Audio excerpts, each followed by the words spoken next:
virtual, eh, bastante interesante porque se mete en lo más molecular de lo más molecular, lo más íntimo de lo más íntimo, de por qué estos virus, específicamente el virus del COVID, infecta. Y en la práctica, como les decía, chiquillos, reduciéndolo al máximo, porque podemos poner otros factores acá, pero reduciéndolo al máximo, ¿por qué infecta el virus del SARS-CoV? Porque los virus tienen una proteína que se une a otra proteína humana, en palabras muy simplificadas, ¿no es cierto? La proteína, vamos a repasar ahí un poco de arquitectura general viral, pero chiquillos, recuerden, la proteína clave para este proceso es la proteína spike del virus del COVID, y el receptor fundamental es el ACE2, y este ACE2, fíjense que es bastante común en el organismo, en los pulmones, por supuesto, en las mucosas respiratorias, por eso el virus tiene preferencia respiratoria, pero lo encontramos en la guatita, lo encontramos en el cerebro, fíjense, bastante en el cerebro. Y es el principal y casi único blanco, porque por ahí se unen otras proteínas, pero con este se une mucha afinidad a la cual se une el spike. Entonces la gente, para comprender por qué el COVID es como es, ha estado investigando rápidamente cómo Spike interacciona con AC2. Y Spike es una proteína compleja, pero quiero decirles que es una proteína de superficie, la proteína S también, es una glicoproteína, y tiene al menos un dominio crítico para la interacción con AC2. Y ese es el dominio RBD, creo que lo recuerden, porque después les voy a volver a hablar de RBD y voy a hablar solamente del RBD, puede que hable incluso de la proteína RBD, y aquí me refiero a este pedacito de spike de la proteína S, que está presente en la sección S1 de la proteína y que es crítico para que se una con ACE2, principal receptor en humano, ¿no es cierto?, para la proteína spike. La proteína S tiene otras partes, de hecho está dividida en dos grandes áreas, la proteína S1, el área S1 y el área S2, que son claves para la interacción en el funcionamiento viral, para engancharse al virus, por decirlo de alguna forma. La sección S2 tiene esa función, se ancla, por decirlo de alguna manera, chiquillo, al virus con esa parte, y en la sección S1 está el pedacito que toca con AC2. Y fíjense que en la práctica, dependiendo de lo intenso, fíjense cómo lo voy a decir, que sea esta interacción, el virus puede infectar más o puede infectar menos. En un sentido práctico, tenemos que ver en el fondo esta interacción como la principal interacción por la cual va a iniciar, en este caso, la infección. Se van a quedar pegadas las partículas virales cuando éstas lleguen a la mucosa de las vías respiratorias. Y mientras más virus se pegue, lo que sabemos hoy en día, chiquillos, es que hay una mayor probabilidad de desarrollar la patología.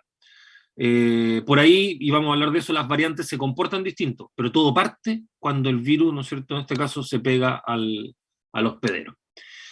Este conocimiento ha llamado la atención digamos, del área, de la industria también, por supuesto, porque comprendiendo los mecanismos moleculares de cómo interacciona Spike con AC2, se pueden desarrollar estrategias que potencialmente sean tratamientos, sean un fármaco.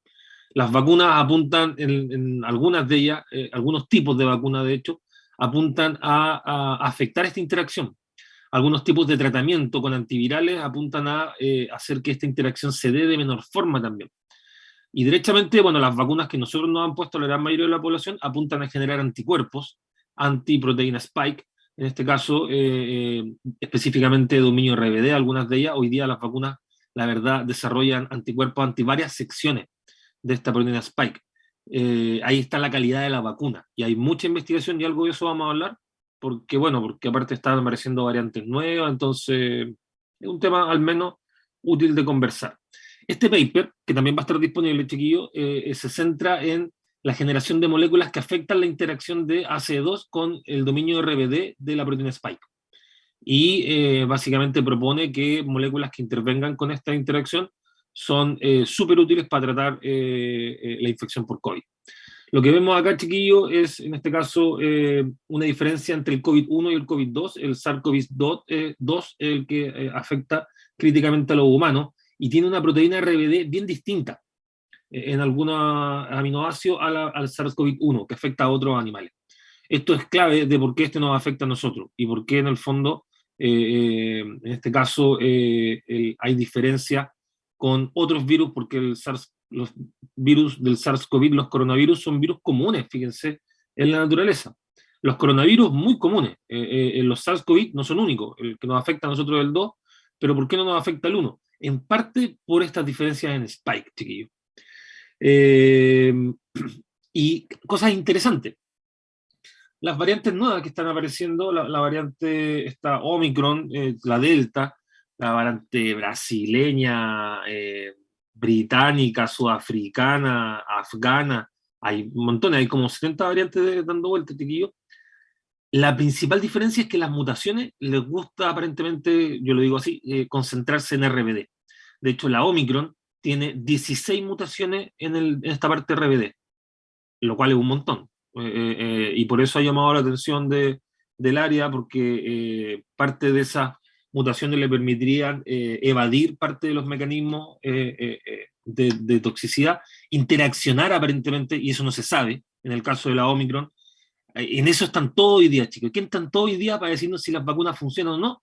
¿Cómo interacciona el RBD de Spike de la Omicron con el AC2 humano? ¿Y eso cuándo lo vamos a saber? 10 días más, acuérdense de mí. ¿Cuánto se demora este conocimiento hoy día en generarse? En el primer mundo, yo diría que unas 2 semanitas. Antes, por supuesto, pero hay que repetirlo, chiquillos, acuérdense. Pero hay algunas limitaciones temporales. Hay que sintetizar las proteínas, por ejemplo. Y estas las venden, pero cada vez aparecen variantes nuevas, entonces no están todas disponibles. Pero, por ejemplo, aquí en Chile los grupos ya mandaron hace una semana a comprar todas esas proteínas. Yo lo sé porque conozco varios que están trabajando en esa área, en el área de las vacunas, chiquillo, conozco a la gente que está directamente relacionado en colegas bioquímicos que trabajan ahí en la fabricación de las vacunas chilenas que se van a empezar a hacer, que entre paréntesis son muy parecidas a la China, que hoy día no sé si es el mejor método, y eso hay que discutirlo como sociedad. Bueno, en esta parte simplemente quiero fortalecer la idea de que mientras más fuerte interaccione RBD de Spike con AC2, mayor infección, y si nosotros desarrollamos mecanismos para impedir que estas proteínas interaccionen, capacidad para proteger.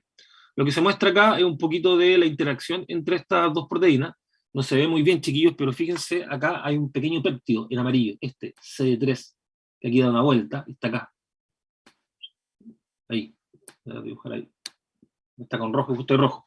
Pero ese péptido es un péptido interferente y tiene la particularidad de que en modelos preclínicos y en pruebas preclínicas tempranas, ensayo en este caso en pacientes en modo de experimentación, ensayos experimentales, bloquea la interacción de AC2 con, en este caso, Spike y disminuye la capacidad infectiva, aparentemente la respuesta asociada, al menos en animales preclínicos chiquillos, al virus, lo cual es súper prometedor, porque es una molécula que interfiere literalmente en cómo interaccionan estas dos moléculas, me refiero a AC2 y RBD, y puede ser utilizada para un tratamiento.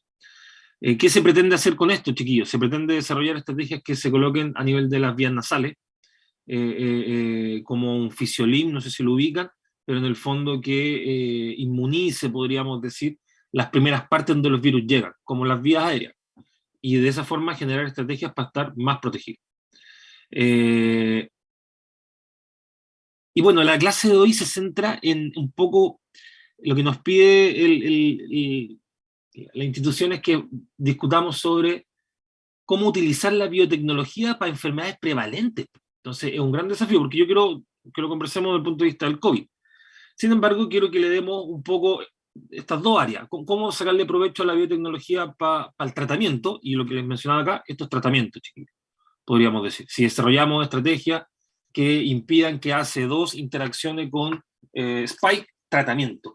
Sin embargo, también podemos hablar del diagnóstico, y es importante que hablemos del diagnóstico. Por eso mismo, fíjense que cuáles son los criterios diagnósticos que hoy día están asociados al COVID. Bueno, los clásicos, en los cuales yo no me voy a meter nada, la parte clínica, la sintomatología respiratoria, el trabajo médico, podríamos decir, que la persona ventile mal, que tenga fiebre, aunque hay algunas variantes que no se manifiestan con fiebre, diarrea, algunas tampoco tienen diarrea, pero en el fondo una lista de síntomas bien grandes, pero la sintomatología respiratoria, que hoy día podemos destacar quizás la pérdida de olfato, las complicaciones severas respiratorias en algunas personas, sobre todo en algunos grupos, pero también hay asintomáticos. Entonces, bueno, pero ya, la clínica ayuda, ¿no es cierto?, al criterio diagnóstico. Pero molecularmente hablando, denme un segundo,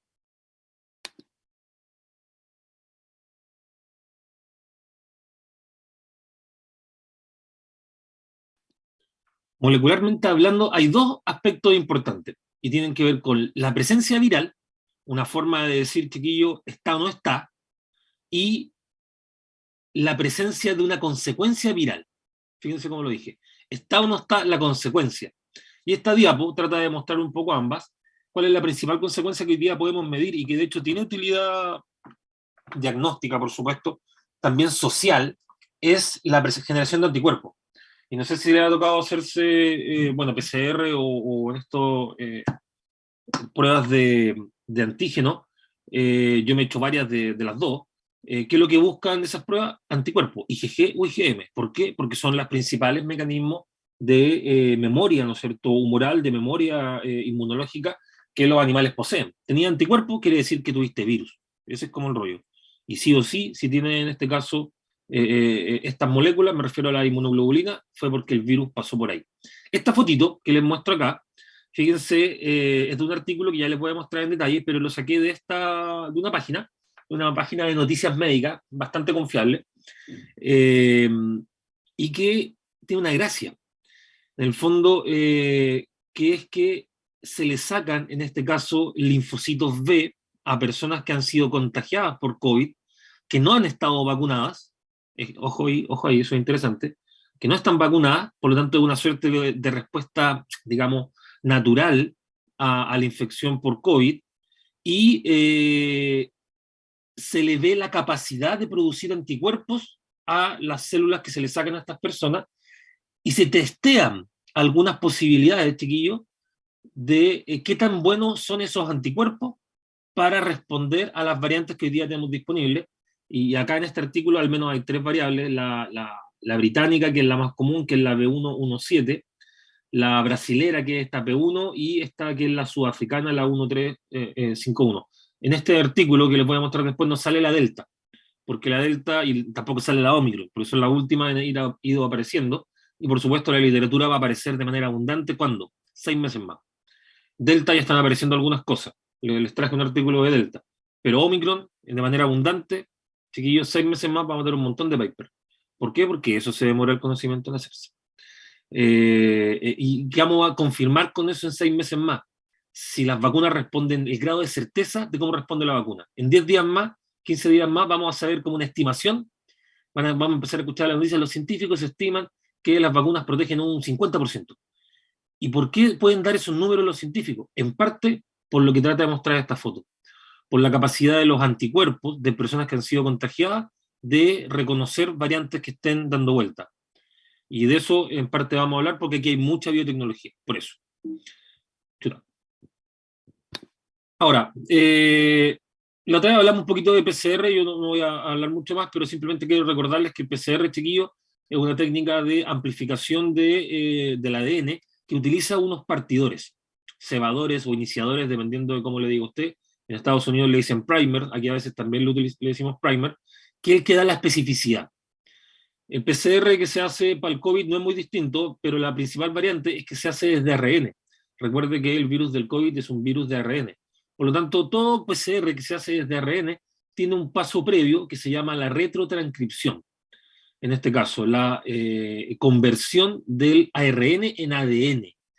Y de ahí para adelante se utiliza el ADN en este caso para hacer esta amplificación, que es muy sensible, porque la técnica permite repetir estos ciclos en los cuales los primers llegan, se separan las fibras, duplican una vez el ADN, después, digámoslo así, lo vuelven a duplicar y después lo vuelven a duplicar. Por lo tanto, el proceso después de un rato permite tener una gran cantidad de material génico. Dicho de otra forma, la sensibilidad es muy alta. ¿Ya? Bueno, PCR hoy día es la principal técnica para diagnosticar, pero no la única, y de hecho después vamos a ver un videíto. Por eso estaba el monito en este caso, de YouTube.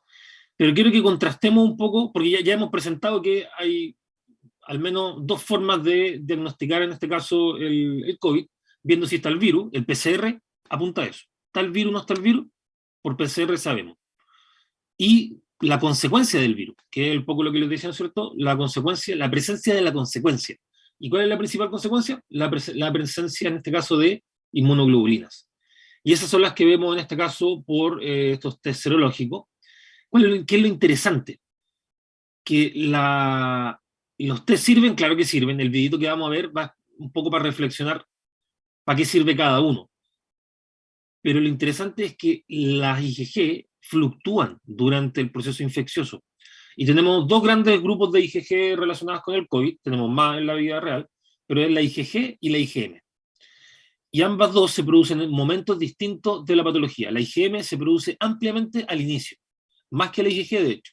Y la IgG, si bien parte lentamente después de la infección, se produce inicialmente en un pic al inicio, aparentemente después hay como una suerte de control del proceso infeccioso, sin embargo después se mantiene un basal de producción de la IgG por sobre la IgM, pero con gran diferencia. Una persona que ya tuvo COVID, ¿qué es lo que tiene en su sangre? Puro IgG. Sin embargo, una persona en realidad va a tener un poquito de IgM. Pero ¿cuándo va a tener significativamente más IgM que IgG? Solamente al inicio. De hecho, podríamos decir que la IgG es el principal detector temprano serológico, fuera de hacer un PCR. Y de hecho, la IgG es el principal mecanismo de respuesta en procesos de reinfección que se pueden dar. Ahora, ¿por qué los procesos de reinfección son menos severos? Por esta gran capacidad que tiene el organismo de producir, ¿no es cierto?, IgG en respuesta a las partículas virales. Una memoria inmunológica, chiquillos. Los test serológicos son de esta forma, yo creo que se han hecho algunos, ¿no es cierto? Usted coloca una gotita de sangre, se demora algunos minutos, la verdad. La posición de la gotita que igual tiene que ver, la gente cree que no, pero sí. Y después de esto aparecen unas banditas que te identifican, ¿no es cierto?, la presencia de uno o de otro. Si uno no está vacunado y tiene esta IgG, quiere decir que, chiquillo, tuviste, se parece IgM, IgG, tienes, en este caso, COVID, y se parece solo IgG, pues que no esté en presencia de la patología, sino más bien en una remisión, ¿no es cierto?, en una parte ya en que la patología no está, pero sí está la memoria inmunológica. Y también cuando tú te vacunas puedes tener título suficiente. Algunas personas, y esto es interesante porque no todos después de vacunarse marcan, en este caso, al menos IgG. Sin embargo, esto parece variar vacuna a vacuna. Y hay personas estudios, investigadores que plantean que la vacuna Pfizer, por ejemplo, genera un mayor título de IgG que la vacuna la vacuna china. No hay muchos estudios concluyentes, por lo tanto no vamos a hablar mucho de eso. Pero quiero poner en discusión la utilidad de este tipo de técnica, la cual yo creo que es tal, pero es limitada en algunos momentos. ¿Cuándo? Dependiendo de si estáis vacunados o no estáis vacunados. Dependiendo del momento en que te hagan la prueba. Sirve, claro que sirve, pero siempre con limitaciones. Quiero que profundicemos un poquito en eso. ¿Por qué? Porque dependiendo del proceso infeccioso, y lo que normalmente sabemos, chiquillos, es que el proceso infeccioso genera carga viral y después la va disminuyendo lentamente. Por ejemplo, acá hay dos infecciones, pero fíjense, esto podríamos decir, trata de representar, bueno, acá abajo está mejor, la carga viral. Aumenta, aumenta, llega a un pic y después empieza a bajar. El organismo empieza a matar el virus. Vacunado o no vacunado, ¿no es cierto? No empieza a matar el virus. Los vacunados aparentemente tienen menores cargas virales, descenso más rápido. Sin embargo, la gracia de esta fotito es que dependiendo de cuándo tú te hagas la prueba, bueno, por supuesto, si no hay carga viral, chiquillo, vaya a salir negativo. Y el virus ya está dentro tuyo. Por lo tanto, motivo por el cual este tipo de técnica a veces no es del todo precisa. Si te hacen la prueba y sales con solo un IgM positivo, ¿qué quiere decir? Que está ahí en el pic. El inicio de la patología. Una fase que normalmente va caracterizada, chiquillos, por la aparición de la sintomatología clínica, el resfrío como tal. Si te hacen la prueba después, te puede dar IgM, IgG, y quiere decir que ya tuviste una respuesta viral que el proceso infeccioso pasó básicamente es un rango variable. Disculpen, me tomar un poquito de agua. Pero si solo te sale IgM, IgG, entre 1 y 2 semanas de tiempo puede haber pasado desde que tuviste la infección. Y bueno, si te hace un test serológico y te sale un IgG positivo, quiere decir dos cosas. Acá sale una. Quiere decir que ya tuviste COVID, más de 3 semanas, de hecho siempre hay un margen de 1 semana, entre 2 y 3 semanas, o que estáis vacunados. Ojo ahí. porque hay vacunas que pueden generar títulos suficientes en las personas para marcar IgG, y no es cierto que tú te hagas una prueba y que salga IgG positivo y digo, oh, tuve COVID. Ah, estáis vacunados, ojo ahí. Así como hay personas que se vacunan, se hacen una prueba serológica y no marcan nada. ¿Cuáles son las dos posibilidades que están ocurriendo ahí? Bajo título de anticuerpos, por ejemplo, la Sinovac en primeras dosis, muy bajo título,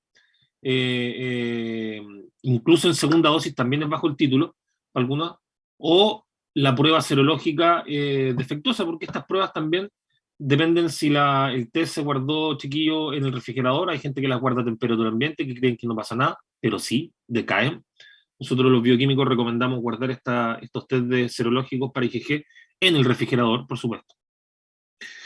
Y bueno, sigamos complicando un poquito, en el buen sentido, complicando aspectos diagnósticos, porque con esto nos vamos a encontrar, chicos. Fíjense, acá quiero meter ahora, ahí estábamos viendo la IgG y la IgM anteriormente, ahora la IgG, la IgM y los resultados por PCR, mezclado con un periodo llamado el periodo, ¿no es cierto?, del desarrollo de la patología, posterior al periodo ventana, que es la fase preasintomática, donde no hay gran sintomatología, y lo único que hay en esa época es PCR. ¿A qué me refiero? Acá. No hay sintomatología clínica. Si te hace un test de serológico, marcas negativo. ¿Qué es lo único que hay? PCR. De hecho, PCR es lo que más sirve por su sensibilidad en la práctica, chiquillos. Sin embargo, la IgM, fíjense, ¿de cuándo puedes encontrar resultados positivos? El séptimo día, más o menos. ¿De cuándo puedes encontrar un PCR positivo en promedio? Siempre en promedio. En PCR del 5, 2 días de diferencia. Sí, puede ser menos. ¿Por qué? Porque la IgM es la principal consecuencia temprana de la presencia del virus. Y siempre que tenga un PCR positivo temprano y una IgM positiva, vaya a estar en etapa de síntomas, o debería estar en esa etapa. En la gran mayoría de la población, 3 de 4, ¿no es cierto?, se comporta de esta forma. Los otros son los asintomáticos, que también pueden tener IgM, también pueden ser PCR positivos, pero por motivos no 100% comprendidos, no desarrollan sintomatología severa. Hay hartos estudios hoy día que muestran que tienen que ver con el alto título de anticuerpos que producen, una alta capacidad, digamos, para matar el virus, que el virus esté tolerable en ese organismo, sin presentar sintomatología, pero estando ahí. Y por supuesto, chiquillos, después viene la respuesta tardía de IgG, que es lo que mencionábamos en la diapositiva anterior, que es lo que permanece, lo que uno puede detectar, ¿no es cierto? Y que de hecho es lo que te protege en tiempo después. ¿Por qué es importante ver esto? Bueno, porque nos vamos a encontrar siempre con PCR y IgG, pero quiero hablarles de este periodo, porque este periodo, chiquillos, es lo que hoy día está en discusión. ¿Cuánto dura? ¿Cuánto dura este periodo? ¿Cuánto tiempo vamos a estar inmunizados? ¿Cada cuánto vamos a tener que ponernos vacunas? Que aparentemente a algunas personas, yo lo entiendo, y de hecho lo respeto mucho, les molesta. Yo siendo bioquímico también tampoco creo que necesitemos tanta vacuna, pero bueno, a veces vamos a tener que necesitarla, chiquillos. ¿Por qué? Porque lo que hoy día sabemos es que la capacidad de producir anticuerpos no es eternamente duradera.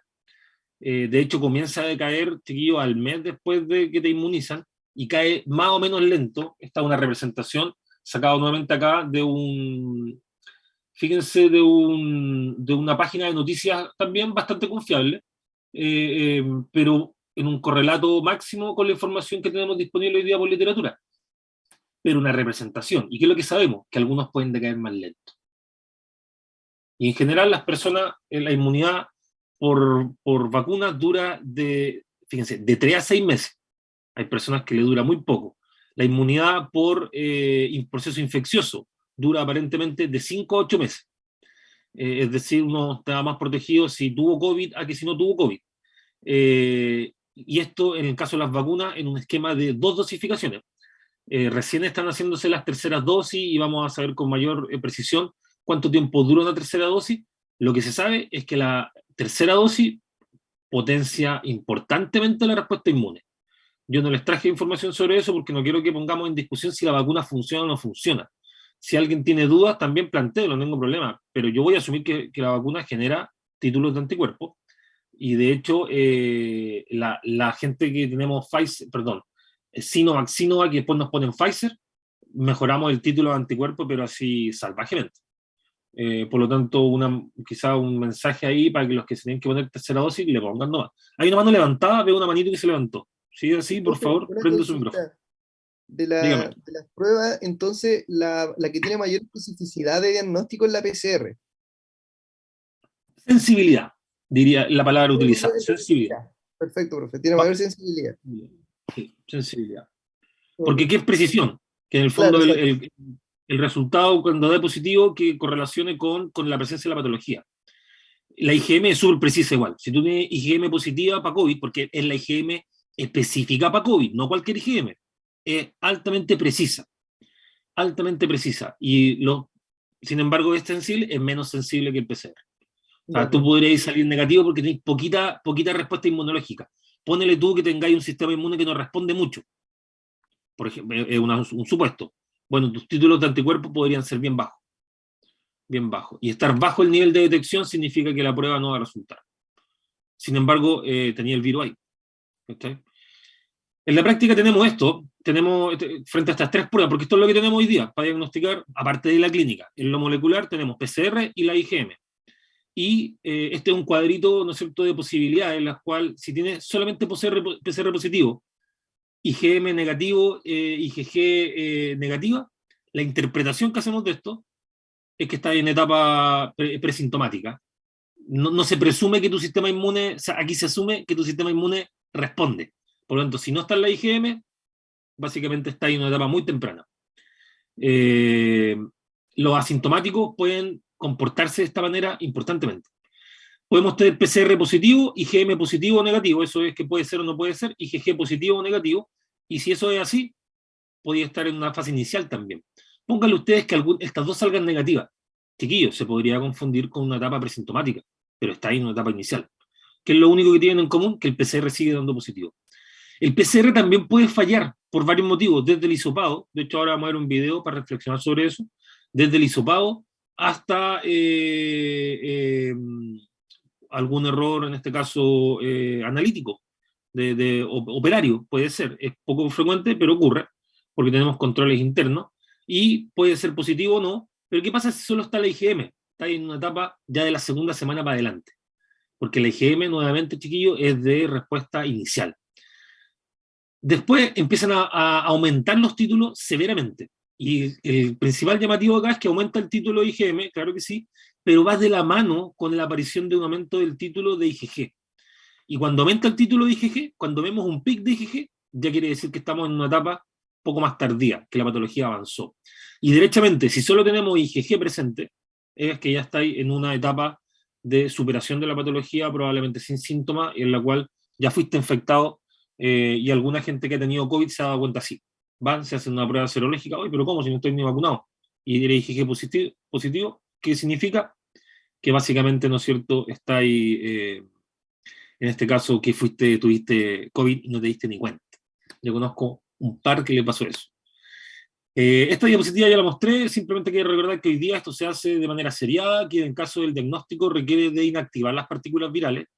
Te sacan el hisopado y el hisopado va a un tubito después que tiene un inactivador del virus para solamente dejar el material génico, que es ARN en este caso, y que después tiene que transformarse a ADN para hacerle, ¿no es cierto?, el PCR. Para esto hay, como les digo, técnicas bien sofisticadas hoy en día. Sin embargo, quiero que veamos un video, al menos uno, déjenme abrirlo, eh, para profundizar un poquito digamos, PCR, sobre los test. Creo que es súper bueno que, si tengo uno o dos, aquí listo.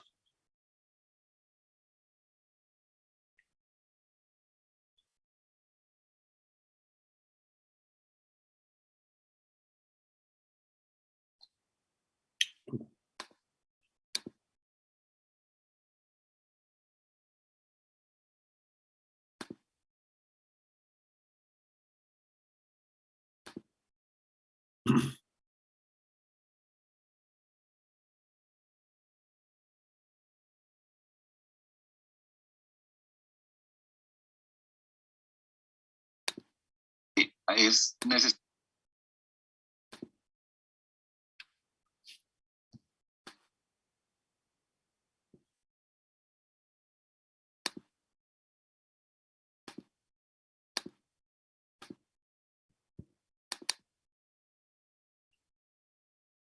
Ya, son dos videos cortitos, son menos médicos, pero son formato más entrevista. Me gusta así como un mini documental. Este es más noticia, pero el siguiente que vamos a ver, porque vamos a ver dos al final, es un pequeño formato docu. Este dura 4 minutos y el otro dura 10. Así que este en particular se centra en discutir, reflexionar entre el PCR y las pruebas de antígeno como principal utilidad de este.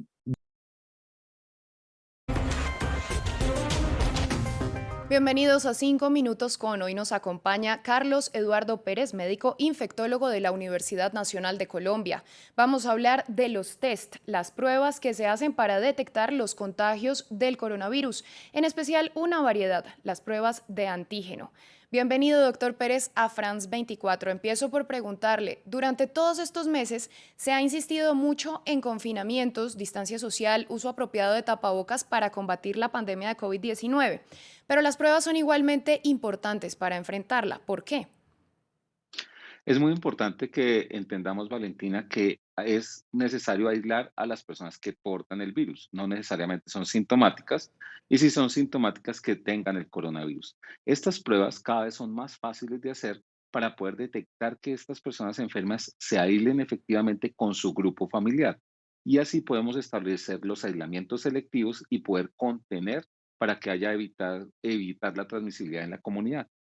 Explíquenos sobre las distintas pruebas que se están haciendo, la PCR, los antígenos, las ventajas y las desventajas que tiene cada una. Las dos pruebas de PCR y antígenos se toman por hisopado nasofaringio. Una de ellas se procesa por biología molecular, la que hacemos desde el principio de la pandemia. Su tiempo de respuesta es generalmente 1 o 2 días, 3 días, y es una prueba que es muy sensible, es decir, que detecta a muchas personas enfermas. La prueba de antígenos es una prueba que se hace en 15 o 20 minutos, el resultado sale en menos de una hora. Tiene una sensibilidad un poco menor, pero también es igualmente importante cuando estamos hablando de comunidad y personas sintomáticas. Es rápida, es efectiva, es segura y nos da información valiosa. Doctor, aunque la efectividad de las pruebas de antígeno podría ser menor, pues arroja un porcentaje significativo de falsos positivos o negativos, hay reportes de que muchos países se están haciendo masivamente, pues son más baratas y rápidas y contribuyen al monitoreo del contagio. ¿Esto es así? Sí, las pruebas de antígenos son pruebas que se utilizan no para diagnóstico clínico, sino para testeos masivos en personas que tienen síntomas y hace que sea más fácil tomar la decisión del aislamiento. Tienen problemas como cualquier prueba no es perfecta, pero si se hace una evaluación clínica, si se hace dentro de una estrategia de contención y si se hace con la metodología, nos va a ayudar muchísimo porque el resultado es en una hora, es mucho más fácil llevar la prueba a la comunidad que la comunidad venga hacia la prueba. La ventaja de los antígenos es que va hacia la comunidad. Doctor, en nuestros países en América Latina, una prueba PCR puede tener un costo casi imposible de pagar para muchísimas personas. En ese sentido, ¿las pruebas de antígeno pueden ser una alternativa para contribuir a masificar este testeo? Ha pasado lo siguiente, las pruebas de PCR también han reducido el costo, sin embargo, las pruebas de antígenos son 2 o 3 veces más baratas que una prueba de PCR y más rápida. No son mejores, eso es claro, pero son útiles. Claro, da mayor accesibilidad, da oportunidad de mayores testeos masivos y es mucho más accesible al sistema de salud. Por eso las pruebas de antígenos también son valiosas y parte importante en el control de la pandemia. Le pregunto también, con la llegada de la vacuna, esto parece la esperanza mayor para poder combatir la pandemia, pero ¿sigue siendo importante hacer estas pruebas? Y como lo dijo Valentina al principio, no solamente las pruebas, sino el alejamiento físico, la higiene de manos, la ventilación de los espacios son fundamentales. La mejor vacuna es que no nos dé coronavirus. Hacerse la prueba, llevar a hacer la prueba, solicitar la prueba, hace parte de la estrategia para saber qué personas van a ser susceptibles de la vacuna inicialmente, qué personas se priorizan, quiénes tenemos con la enfermedad, a quiénes la resolvemos. Es decir, que las pruebas hacen parte también de la estrategia prevacunal y para poder controlar la pandemia en forma exitosa. Doctor, si estas pruebas son tan importantes, ¿por qué hay muchos países donde ya no se le requieren a los viajeros y hay otras naciones que están considerando retirarlas? La dinámica de la pandemia es distinta en cada uno de los países. Es tanta veces la circulación que ya da lo mismo si hay o no migración de personas y pues se hagan la prueba. Sin embargo, en algunos países donde se está logrando efectivamente la mitigación, puede ser parte de la estrategia disminuir el número de personas positivas y hacer los test. Sin embargo, esas son decisiones individuales de cada Sí. país y de cada realidad epidemiológica. Pues doctor Pérez, muchísimas gracias por todas estas respuestas y a ustedes gracias por acompañarnos. Continúen con nosotros aquí en France 24.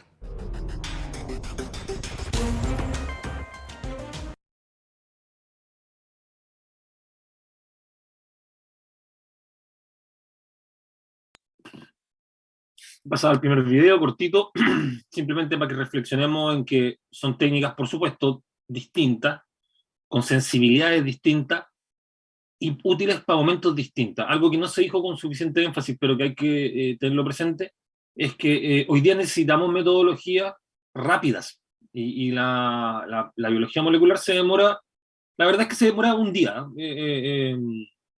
Sin embargo, estos test son rápidos, se pueden ocupar, por ejemplo, en situaciones laborales.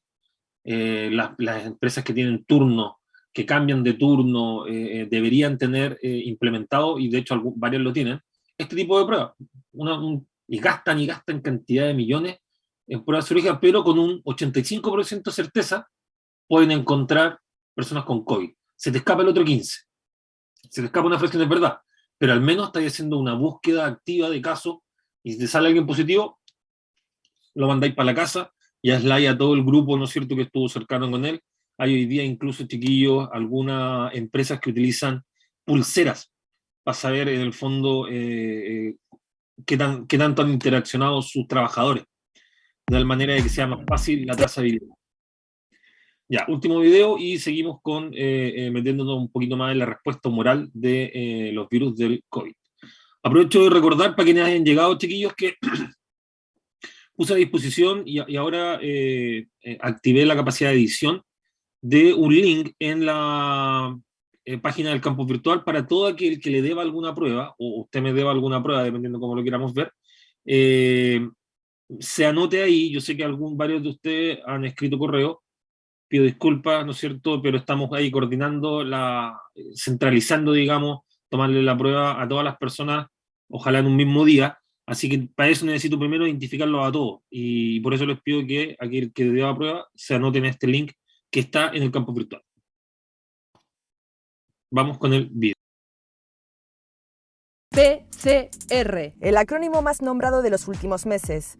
El test de reacción en cadena de la polimerasa, por sus siglas en inglés, fue desarrollado en los años 80 por el bioquímico estadounidense Kary Mullis y recibió el Nobel de Química en 1993. Pero es ahora cuando esta prueba se ha hecho familiar entre nosotros por la crisis de la COVID-19. A Elena van a extraerle una muestra y con ella viajaremos hasta el final de la ruta de la PCR, el resultado positivo o negativo. Por el camino descubriremos todo lo que hay detrás de este test. Rosa coge uno de los hisopos que introducirá en las fosas nasales de Elena. Pero, un momento. Antes que nada, empecemos por el principio.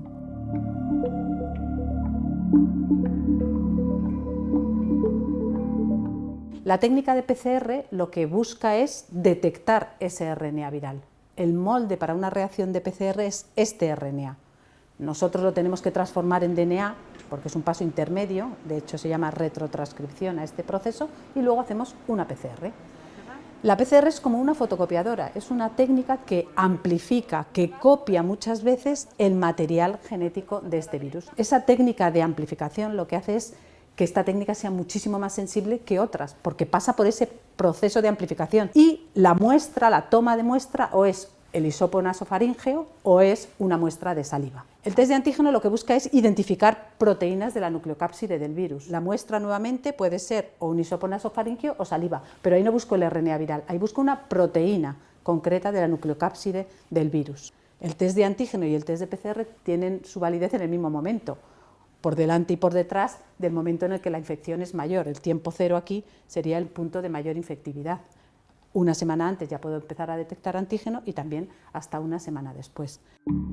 Rosa introduce el hisopo unos 3 o 4 centímetros.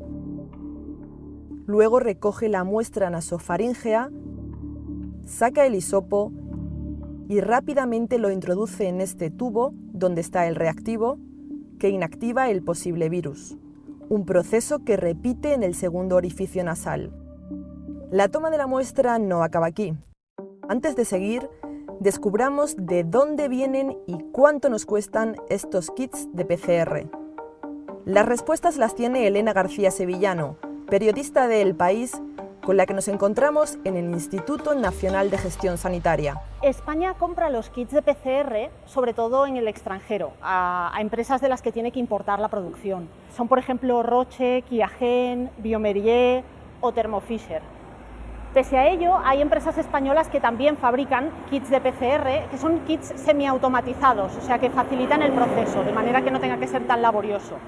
En España hay varias empresas que lo hacen, como por ejemplo Genómica, Canvax, Certest o Biotools. Estas empresas, sin embargo, hace tiempo que se quejan de que España es su peor cliente, o sea que están exportando buena parte de su producción a otros países. Una de las empresas que fabrica kits de PCR es esta, Genómica, en la que entramos. Esto es un kit de PCR que sirve para diagnosticar coronavirus. Son diferentes reactivos que están alicuotados en estos tubos que ves aquí.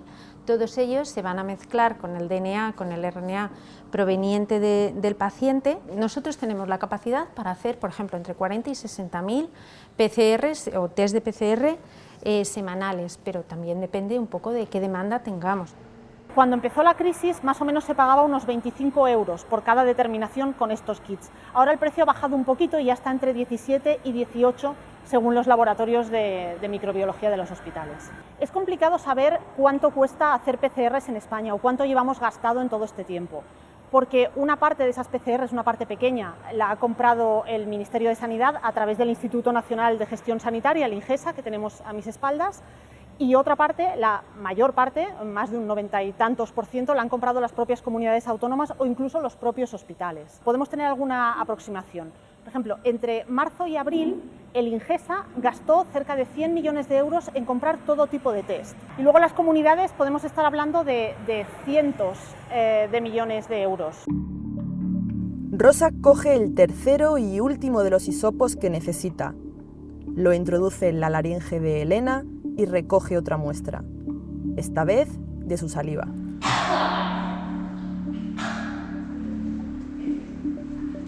Rosa ya tiene todo. Este último, fíjense que normalmente acá no se hace, salvo que lo pidan, pero en general se hace un hisopado y de una narina, no de dos. Por ahí a veces se hacen de dos, yo los primeros fueron de las dos narinas, pero básicamente de manera rutinaria se hace de una. ¿Está bien o está mal? Yo creo que debería, ¿no es cierto?, desarrollarse al menos la prueba en las dos narinas, pensando en que el virus puede ir ingresado por un lado. Sin embargo, chiquillos, recuerden que las vías nasales después se juntan y se comparte un piso de la cavidad nasal, ¿no es cierto?, que uno para las dos entradas. Y en ese, cuando llega ahí, el virus ya está en ambos dos. Por lo tanto, por eso se justifica solamente hacerlo en una. Pero ¿qué pasa si te pilla en un momento inicial de la patología? Y ese es todo el punto. Si te pilla en un momento inicial, puede generarse un falso positivo simplemente por baja carga viral localizado en una de las dos vías de entrada, en este caso de la nariz.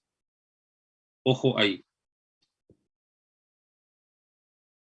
Todo lo necesario para saber si Elena ha dado positivo o negativo en coronavirus.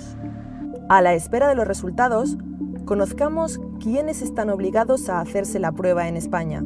Para descubrirlo hablamos con Pablo Linde, periodista de El País, delante del Ministerio de Sanidad.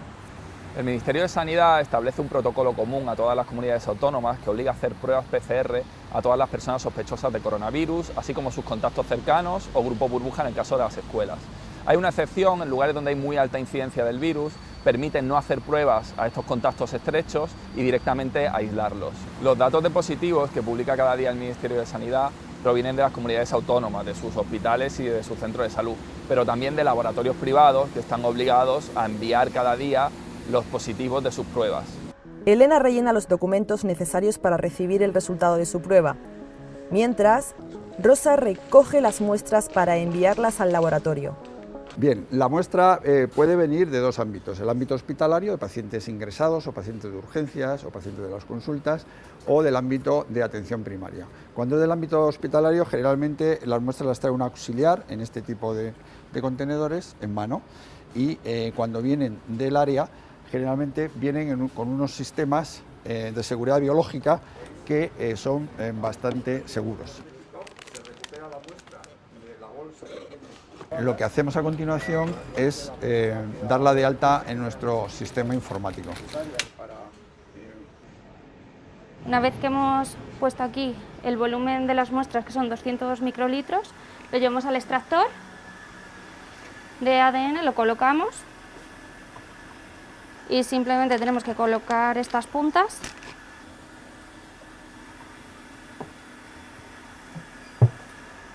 Y lo programamos para que se inicie la reacción. Bueno, aquí nos encontramos con una serie de pocillos que vamos a rehidratar, donde encontramos la polimerasa y los diferentes cebadores para que se haga la reacción con el material genético, de ahí la P de PCR, de la polimerasa. Esto es un aparato que somete la mezcla que le hemos preparado previamente, que lleva la polimerasa, lleva los cebadores y lleva la muestra, el diluido, el extraído, lo somete a temperaturas altas y temperaturas bajas, y en este proceso se consigue amplificar el material genético, y de esta forma podemos dar la muestra positiva o negativa. Bueno, aquí analizamos los resultados. Como podéis ver, estos son los ciclos de termociclado, y en esta muestra, a partir del ciclo 20-25, han empezado a amplificar, es decir, hay material genético del virus y se ve cómo amplifica la muestra a 2 genes. Esta es una muestra positiva. Elena recibe en casa los resultados de su PCR. Ha dado positivo. Tendrá que esperar las instrucciones sobre su aislamiento y contactos cercanos. ¿Con la misma fecha se le hizo que usted, Doroteo? Los protocolos de seguimiento de las personas que han dado positivo son variables, depende de los protocolos del Ministerio, también adaptados a cada comunidad. Y también esto depende mucho de los recursos humanos. Los pacientes con síntomas leves, generalmente se les prescribe un aislamiento domiciliario de 10 días y luego pues se les da el alta sin PCR. En cambio, los pacientes ingresados, la práctica habitual es hacerle PCR de control antes de darles el alta. Sus datos se suman a los del resto de positivos registrados en España. Kiko Llaneras, experto en datos de El País, nos desvela cómo funciona el flujo de toda esa información. ¿Cómo llega ese positivo que hemos visto en el laboratorio hasta los datos de sanidad? Bueno, tiene un viaje bastante largo. En algunas comunidades, en el momento en el que se pide la misma PCR, directamente se crea una ficha en la base de datos CIBIES, que es el sistema de información donde el Ministerio está recogiendo toda la información. Entonces, en algunos sitios es automático, en el momento de pedirse la PCR, en otros es el laboratorio, en el momento de hacer la prueba y tener un positivo o un negativo, el que crea esa ficha. En última instancia, el responsable de los datos de esta base de datos de CIBIES es la... Nos vamos a detener acá, chiquillos, porque en la práctica, acá el video básicamente revisa la metodología española para en este caso la trazabilidad, que no es exactamente igual a la chilena, pero en la práctica tiene algo así idéntico, similar a todos los sistemas de trazabilidad, por lo menos en los que utilizamos en países como el presente de Latinoamérica. Hay un sistema centralizado público. ¿Y por qué digo público? Porque en algunos países europeos hay consorcios privados, fíjense, que trabajan con los estados, en estados pequeños. Holanda, Países Bajos, en el fondo tienen mayor presencia en este caso de entidades privadas que pueden dar, digamos, abasto a una población que en algunas partes pequeña. Sin embargo, en Chile, pese a que no somos tanto, el Estado se hace cargo en estricto rigor de toda la trazabilidad. No de manera perfecta, pero al menos sabemos cuántos test de PCR se han hecho, cuánta gente está vacunada, que no es algo que todo el mundo pueda decir de manera confiable. Ya, ¿por qué estamos hablando de esto? Porque, bueno, siempre es bueno saber un poquito de PCR, pero en la práctica porque quería que tuviéramos un repaso en tiempo real de aplicaciones biotecnológicas para el diagnóstico. Y aquí está la principal aplicación biotecnológica para el diagnóstico de una enfermedad prevalente, que es lo que nos pide hoy día digamos, la institución, conversar de aplicaciones biotecnológicas para el tratamiento, ¿no es cierto?, de algo prevalente. ¿Qué más prevalente hoy día que las infecciones por COVID, pues chiquillos? La verdad. Mira qué pasó aquí. Perdón.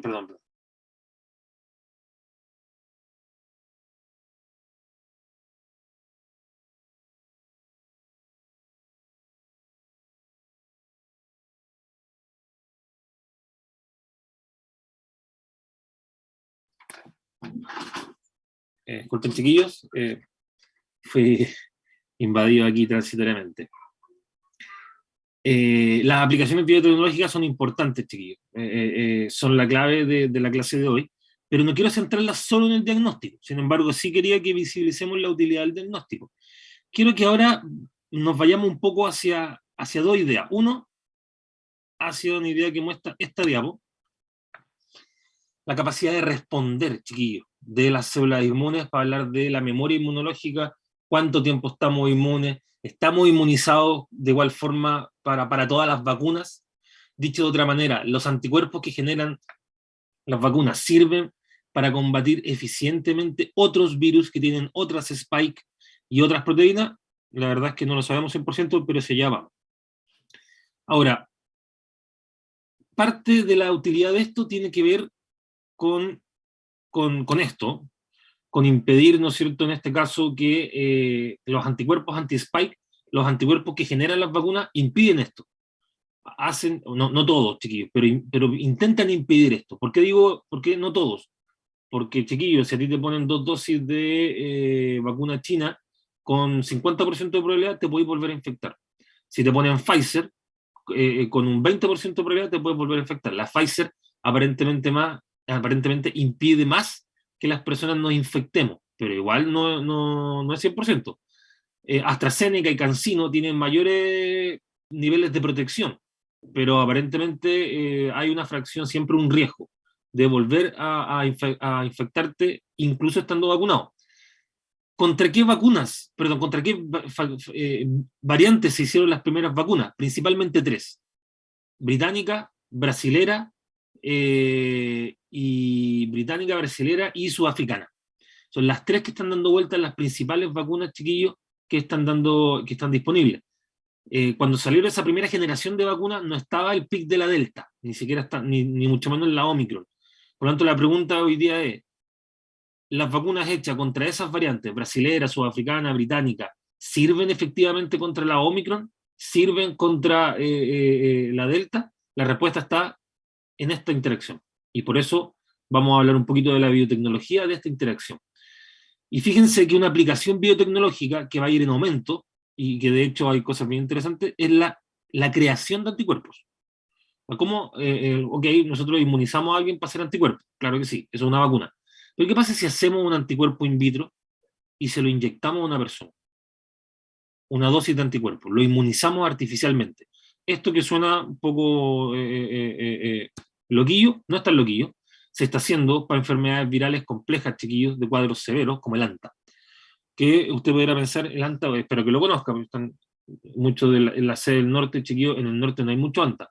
Es más bien, ¿no es cierto?, aunque hay en la práctica, pero es más bien sureño. En Argentina se da bastante, en Chile, para que se hagan una idea, mata 20 personas al año. Infecta como a 200.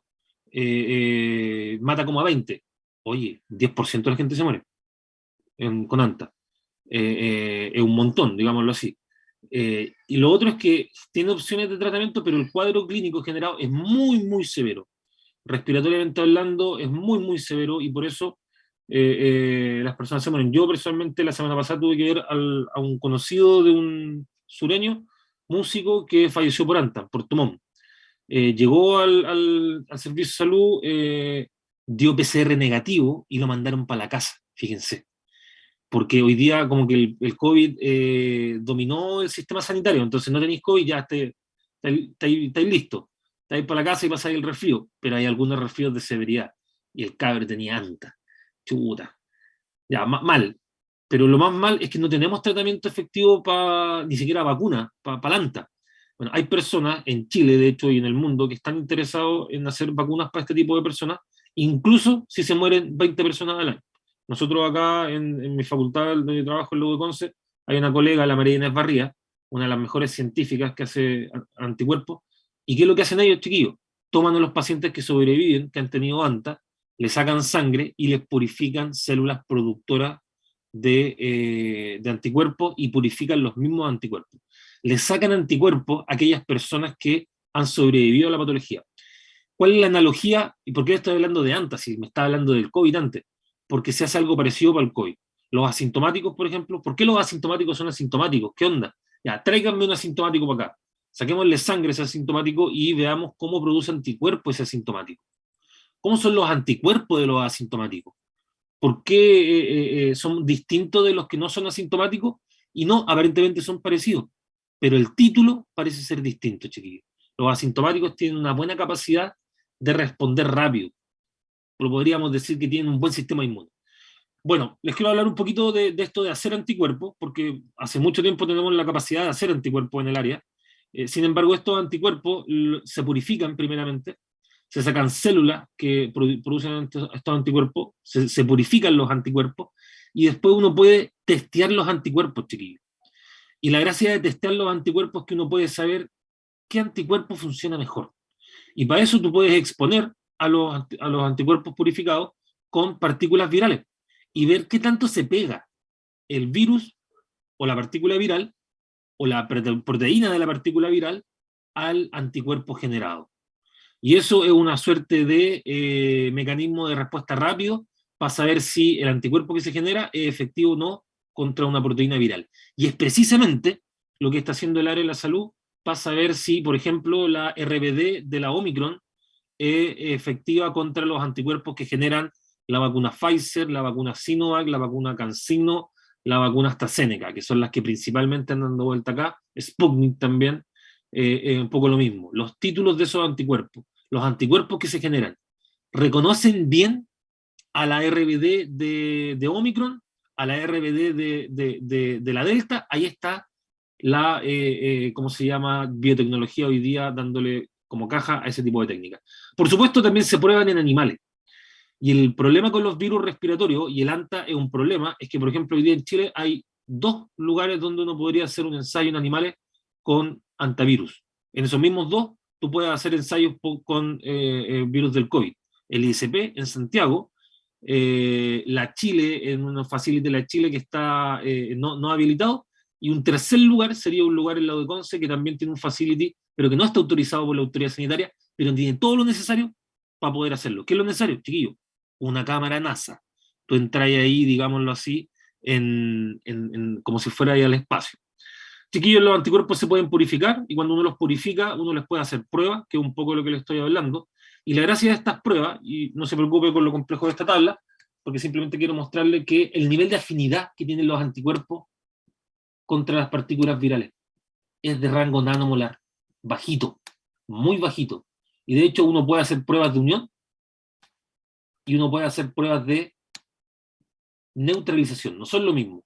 Pruebas de unión, se pega igual o se pega igual a la proteína. Neutralización protege contra la infección. Y los 2 rangos son de rango nanomolar, chiquillos, se necesita poquito título de anticuerpo para protegerte contra una infección viral, lo cual hace pensar a los investigadores, chiquillos, que se puede, por decirlo de alguna forma, en este caso, generar un anticuerpo sintético, inyectárselo a un investigador. Esta es parte de la literatura chilena, de los anticuerpos que se están haciendo para tratar, en este caso, la enfermedad de ANTA, que protegen bastante bien la muerte de los animales. No se han hecho todavía las pruebas en humanos, en animal humano, porque son complejas de hacerse, no se pueden hacer en Chile. Como les digo, hay poquitos lugares, pero lo interesante es que los anticuerpos funcionan in vitro y funcionan in vivo, en animales. Ahora hay que hacer la prueba en animales y estaríamos en presencia de una estrategia para bloquear una inmunidad transitoria, para bloquear una infección. ¿Cuánto duran estas vacunas? 6 meses, chiquillos, 4 meses. Pero, por ejemplo, suficiente para aumentar la protección durante el pic de la patología, que en el caso del ANTA es de primavera al verano. Entonces, bueno, si te toca trabajar en lugares cercanos a donde hay ratones asilvestrados, eres guardaparque, porque la mitad de las personas que se infectan, chiquillos, trabajan para los sistemas de guardaparque. Te toca tu inyección de anticuerpo anti-anta para que estés protegido, chiquillos. Por lo tanto, ojo ahí, porque la biotecnología no solamente se puede aplicar para el diagnóstico, que es lo que estamos mostrando acá, el diagnóstico de COVID, sino que también para esto, para generar estrategias para proteger de partículas virales que hoy día no tienen una respuesta muy ¿cómo se llama?, satisfactoria en el sistema sanitario. Como les decía, hace años podemos hacer anticuerpos, chiquillos. Tenemos una buena tecnología para hacer anticuerpos. Nosotros en la universidad podemos hacer anticuerpos, nos demoramos 6 meses en hacer anticuerpos monoclonales. Lo hacemos lento y nos demoramos 6 meses. Entonces, pero los anticuerpos hoy día se pueden producir anticuerpos humanizados, porque ¿qué hace uno después, chiquillos? Que okay, ya tenemos, le sacamos anticuerpos a una persona infectada con COVID. Le sacamos anticuerpos a una persona que tuvo ANTA. ¿Cómo producimos el anticuerpo después? Chiquillos, lo podemos producir con ratoncitos, en un formato humanizado, o lo podemos producir, fíjense, con animales como las alpacas. Y eso es algo que se está haciendo en Valdivia. Hay investigadores que están utilizando alpacas, los guanacos, chiquillos. Estos animales nortinos tienen una buena capacidad para tomar, producir altos títulos de anticuerpos, de los cuales tú tienes que sacarle plasma, sacarle sangre y después purificarlo. Entonces, estratégicamente hablando, esto va a sonar extraño, pero conviene que el animal sea más grande que un ratón, ¿sí? Exclusivamente por la cantidad de volumen de anticuerpos que uno puede generar. Así que ojo con las alpacas, porque tienen una excelente capacidad para producir anticuerpos humanizados, iguales a los humanos, chiquillos. ¿Para qué sirve esto? Bueno, para conocer, ¿no es cierto?, si los anticuerpos funcionan o no funcionan. Sirven para tratar una enfermedad, obvio que sí. Pero llevándolo al COVID, para ir cerrando la clase, chiquillos, ¿cuál es la utilidad de este conocimiento? Saber la calidad del anticuerpo que tiene una persona, cuánto tiempo me va a proteger. Y para eso lo que se hace es purificar, no precisamente el anticuerpo, aquí se purifica la célula que produce el anticuerpo. ¿Y cuáles son esas células, chiquillos? Los linfocitos tipo B. Y técnicas para purificar que hayamos visto o mencionado en clase, en citometría de flujo, chiquillos, una técnica que permite separar células sanguíneas y otras por los antígenos de superficie que tengan, y los linfocitos B, uno le puede buscar ahí los antígenos CD4/4, CD2, y listo, purificáis una población enriquecida de linfocitos tipo B, los cuales son los principales sistemas productores humorales de anticuerpos. ¿Cuál es la gracia de esto? Tenemos a la célula productora del principal mecanismo de defensa contra la infección viral. Y ahí, ¿no es cierto?, vale la pena tomar ese anticuerpo y evaluar qué tan efectivo es. Y para eso hacemos pruebas in vitro.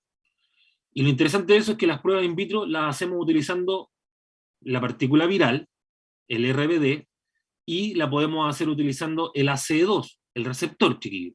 Podemos tomar el anticuerpo y decirle, a ver, trata de interferir entre interacción entre estas dos proteínas. Y aquí, si bien sale representado un pequeño péptido, chiquillo, con los anticuerpos pasa un poco lo mismo. Se prueba en el fondo la capacidad de neutralizar la interacción entre RBD viral y ACE2, el principal receptor. Para eso, lo que se hace hoy día, no se utilizan las partículas virales. De hecho, ¿cómo el sistema ha podido avanzar? Se produce solamente la proteína RBD. Y aquí lo que tenemos, chiquillos, son las 3 proteínas RBD de las principales RBD spike, ¿no es cierto?, de las proteínas utilizadas para generar las primeras vacunas, la primera generación de vacunas. La RBD británica, o variante B117, la RBD sudafricana, o B1351, y la brasilera, o la P1, o también B1128. Y fíjense que estas concentran la mayor cantidad de mutaciones. RBD es este pedacito nomás de spike. No es el único lugar donde hay mutaciones, pero es un lugar llamativo porque tienden a haber mutaciones importantes para la infectividad viral, chiquillos. Y lo que hoy día sabemos es que en algunos casos las mutaciones coinciden, por ejemplo, entre la brasilera y la sudafricana, pero no así en la británica. Y no tengo el dato de Omicron, pero acá hay un montón de mutaciones, chiquillos. Es la que más tiene mutaciones y están concentradas en RBD. Por lo tanto, ¿qué es lo que hacen los investigadores? Sintetizan las RBD de cada variante y las prueban con los anticuerpos. Y después purifican ese anticuerpo que más funciona, chiquillos. Y lo que hoy día uno sabe del anticuerpo es que en la práctica, ¿qué es un anticuerpo, chiquillos? Es una proteína. ¿Y las proteínas qué puedo hacer con esas proteínas? Las meto en un vector de expresión de proteínas, pues, chiquillos. Y después purifico, en este caso, puedo producir el anticuerpo completo, o puedo producir la RBD que más respuesta genera, inmunizar animales y purificar en este caso esos anticuerpos, o generar un sistema de producción in vitro similar a cómo se producen fármacos como la insulina y producir en este caso anticuerpos 100% in vitro, no desde animales. Ahí está el desafío hoy día. Cómo producir títulos altos de anticuerpos sin utilizar animales de experimentación no está tan fácil. No es que yo quiera que andemos utilizando a la alpaquita y a los ratoncitos para esta cuestión, pero es válido si tú me decías a mí, chiquillos, que vaya a poder combatir una enfermedad como el ANTA, que hoy día no tiene respuesta. Podemos discutir, ¿no es cierto?, cómo se tienen que hacer bioéticamente estos experimentos, y estamos claros que tienen que hacerse en un contexto de bioética alta, pero son herramientas útiles para el sistema sanitario, sobre todo en situaciones infecciosas. Quiero finalizar mostrándole un par de diapositivas, simplemente de lo que se puede hacer cuando uno purifica células que producen anticuerpos, chiquillos. Y este artículo, que también va a estar disponible en la intranet, es una experiencia clínica en la cual se tomaron 16 personas infectadas por COVID, no vacunadas, y se le purificaron, en este caso, células sanguíneas, y se les diferenciaron a células linfocíticas tipo B. ¿Cómo se les diferenció? Con interleuquina 2 y con un activador de receptores TRL7 y TRL8, que permite que estas se diferencien a células productoras de anticuerpos. Se purificaron las células y se purificaron los anticuerpos, y con esos anticuerpos se le hizo toda esta cuestión, chiquillos. Básicamente una serie de pruebas donde quiero que nos quedemos con dos. Uno, cómo se une a AC2 y qué tanto los anticuerpos neutralizan la interacción de RBD con AC2. ¿Por qué es importante esto? Porque este es el principal mecanismo que hoy día lunes, por decirlo de alguna forma, están haciendo los principales grupos en el mundo para saber si los anticuerpos que generan sus vacunas sirven o no contra las RBD de las variantes nuevas. Y de repente vamos a escuchar, no sé, pues el señor Pfizer va a decir, no, nuestra vacuna protege en un 100% la infección contra Omicron, sin tener los datos finales. Pero ¿cómo pueden decir eso? Probablemente porque su RBD, los anticuerpos que generan, reconocen exactamente igual a la RBD de Omicron que lo que reconocen la RBD de las variantes iniciales contra las cuales se hizo esas vacunas, que son estas: sudafricana, brasilera y británica. Y si la reconoce exactamente igual, la industria, sin tener los datos, se anima, chiquillo, a decir, no, la vacuna funciona. Y de hecho, no saben si la vacuna funciona, pero lo dicen igual. ¿Y por qué lo dicen igual? Porque una mezcla entre oportunidad, negocio, y también para mantener la confianza en el sistema sanitario, te dicen. Básicamente es bien interesante. Hay mucha reflexión a ese nivel. Pero bueno, terminemos simplemente mostrándole los datos. Fíjense, este es un resumen de esta experiencia clínica de 16 pacientes. Acá hay 5 pacientes que no tienen COVID, controles. Y lo que vemos acá es simplemente la unión de ACE2 con los anticuerpos anti-COVID. Le sacaron, en este caso, ACE2, anticuerpos a los pacientes que tenían COVID, y vieron cómo se pegaba, en esencia, al principal receptor, AC2. Qué interesante. Hay anticuerpos, chiquillos, que reconocen bajamente AC2. Hay otros que la reconocen más. Pero hay otros que reconocen menos, con dispersión de los datos. Siempre hay dispersión. Pero ¿qué significa que algunos anticuerpos reconocen más o reconocen menos a estos pacientes? ¿Y dónde están, por ejemplo, el 3 y el 4? Fíjense, voy a marcar aquí. Ahí está el 3. Ahí está el 4, porque esto es otro experimento distinto, pero quiero que tengamos presencia. 14, 16. 14 está ahí acá. Y 16 está ahí acá. ¿Qué significa que reconozcan distintos AC2? Que los anticuerpos generados tienen una capacidad diferencial de reconocer al principal receptor de la infección del COVID. ¿Qué conviene como anticuerpo?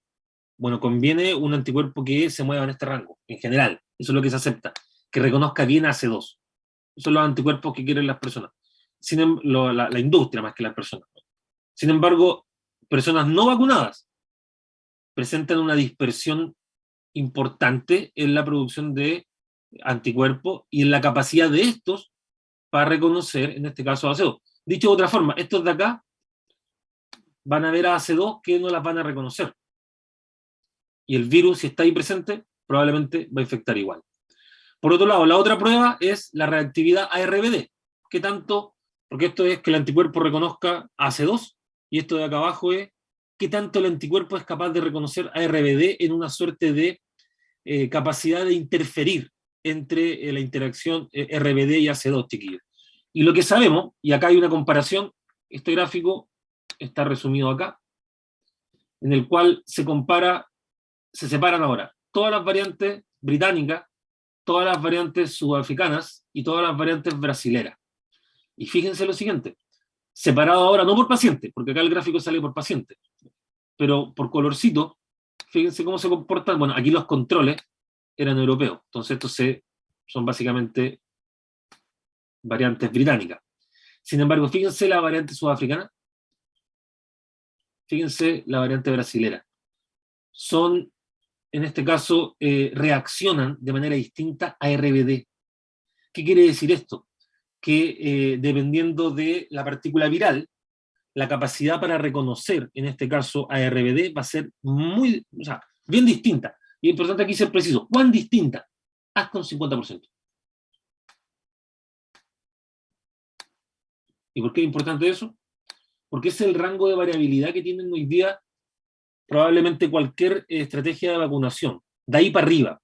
Yo tiendo a creer que viendo estos datos, chiquillos, la capacidad, en el fondo, bueno, hay que ver los datos cuando estén en la mesa. O sea, hay que ver cómo se comporta la Omicron, ¿no es cierto? Y las Deltas, que tienen pocos datos todavía para esa. Omicron nada, Delta poco. Pero del 50% para arriba de los anticuerpos tienen ese grado de variabilidad.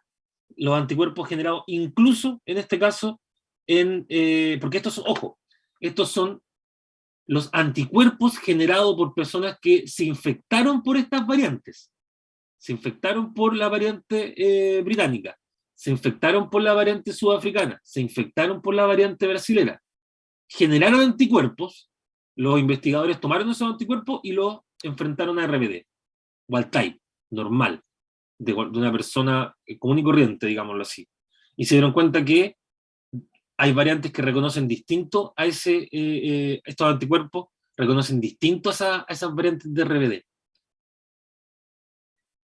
Interesante, porque ese RBD probablemente, ¿no es cierto?, wild type es el británico, chiquillo. Entonces, ¿se entiende que la británica se reconozca bien? Pues, claro que sí. Pero si infectáis con otro, ya no reconocís tanto ese RBD. ¿Qué te hace pensar eso? Que hay una variabilidad importante en la capacidad de reconocer estas proteínas, pero también que la diferencia entre una u otra, pese a que es del 50%, igual es una buena probabilidad.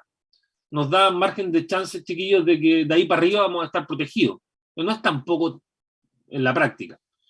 Y para finalizar, chiquillos, simplemente mostrarle un poquito de la Delta. La Delta tiene una gracia, tiene algunas mutaciones que solamente tiene ella en el RBD, y esta Delta, esta proteína Spike, parece ser particularmente a ser susceptible a procesos infecciosos vía otras partes, por ejemplo la guatita. De hecho hay una mayor probabilidad de generar un poco más alta cuadros diarreicos en este tipo de infecciones, no más que en los pulmones, pero más que con otras variantes, más que con la variante británica, derechamente. Tiene una habilidad, ¿no es cierto?, para moverse, para infectar más. ¿Por qué? Porque en las pruebas in vitro entra más a las células. ¿Qué se acepta de la Delta? Que se pega rápido. Cuando se ha analizado la interacción Spike-AC2, es una fuerte interacción, se pega muy rápido. Y en la práctica lo que hoy día sabemos, y este es un resumen de un artículo que también va a estar disponible en internet, es que las vacunas disponibles son efectivas para el tratamiento de Delta, eso nos tiene tranquilos. No sabemos para Omicron, pero no son tan distintas en la práctica, hay un amplio margen de diferencia, pero los títulos de anticuerpos generados siguen reconociendo a la RBD de Delta, pese a que fueron hechas para vacunas que no son Delta. ¿Por qué? Por la conservación de las proteínas, lo cual en este caso esto es algo bueno. Es bueno que las vacunas sigan reconociendo en este caso a la Delta. Y con eso termino, finalizo, chiquillos, y por supuesto si tienen alguna consulta, gustoso de respondérsela, y les recuerdo que hay un foro de preguntas donde pueden dejar sus consultas, si también así lo estima conveniente. Eso, atento a cualquier consulta, chiquillos.